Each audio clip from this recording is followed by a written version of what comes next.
ଆସନ୍ତୁ ଦେଖିବା କେନ୍ଦୁଝର ଜିଲ୍ଲାରେ ଥିବା କେତେକ ପ୍ରସିଦ୍ଧ ମନ୍ଦିର। ବର୍ତ୍ତମାନ ଘଟଗାଁରେ ଥିବା ମା ତାରିଣୀଙ୍କ ମନ୍ଦିର। କୁହାଯାଏ ଯେ କେନ୍ଦୁଝରର ତତ୍କାଳୀନ ରାଜା ଗୋବିନ୍ଦ ଭଞ୍ଜ ଏହି ମନ୍ଦିରକୁ ନିର୍ମାଣ କରିଥିଲେ।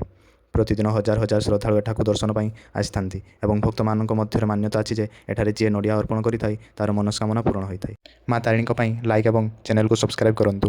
ନମ୍ବର 2 ଶ୍ରୀ ଶ୍ରୀ ବଳଦେବଜୀଉ ମନ୍ଦିର। ଏଠାରେ ମୁଖ୍ୟ ଦେବତା ଭାବରେ ପ୍ରଭୁ ବଳଭଦ୍ର ପୂଜା ପାଆନ୍ତି ଏବଂ ପ୍ରଭୁ ଜଗନ୍ନାଥ ଏବଂ ମା ସୁଭଦ୍ରାଙ୍କୁ ମଧ୍ୟ ଏଠାରେ ପୂଜା କରାଯାଏ। ଏହି ମନ୍ଦିରଟି 1672 ମସିହାରେ ରାଜା ଲକ୍ଷ୍ମୀନାରାୟଣ ଭଞ୍ଜ ନିର୍ମାଣ କରିଥିଲେ।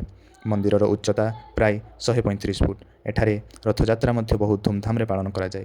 ନମ୍ବର 3 ସମ୍ପାଟନା ଶିବ ମନ୍ଦିର। ଏହା କେନ୍ଦୁଝର ଜିଲ୍ଲାରୁ 40ରୁ 45 କିଲୋମିଟର ଦୂର ସମ୍ପାଟନାଠାରେ ଅବସ୍ଥିତ। ଏହି ମନ୍ଦିରଟି ବୈତରଣୀ ନଦୀ କୂଳରେ ଅବସ୍ଥିତ। ଏହାର ପ୍ରାକୃତିକ ସୌନ୍ଦର୍ଯ୍ୟ ଏବଂ ପାରମ୍ପରିକ ଓଡ଼ିଶୀ ସ୍ଥାପତ୍ୟ କଳା ପାଇଁ ପ୍ରସିଦ୍ଧ। ନମ୍ବର 4 ମୁର୍ଗା ମହାଦେବ ମନ୍ଦିର। ଏହା କେନ୍ଦୁଝର ଜିଲ୍ଲାର ନୂଆମୁଣ୍ଡି ଖଣି ଅଞ୍ଚଳ ଏବଂ ଚମ୍ପୁଆ ନିକଟସ୍ଥ ଦେଓଝର ପାହାଡ଼ ପାଦଦେଶରେ ଅବସ୍ଥିତ। ମନ୍ଦିର ପାଖରେ ଠାକୁରାଣୀ ପାହାଡ଼ରୁ ଏକ ସୁନ୍ଦର ଜଳପ୍ରପାତ ବା ଝରଣା ପ୍ରବାହିତ ହେଉଛି, ଯେଉଁଠାରେ ଆପଣମାନେ ସ୍ନାନ କରିପାରିବେ। ମକର ସଂକ୍ରାନ୍ତି ଏବଂ ମହାଶିବରାତ୍ରି ସମୟରେ ଏଠାରେ ଅନେକ ଭକ୍ତଙ୍କର ସମାଗମ ହୋଇଥାଏ। Thank you.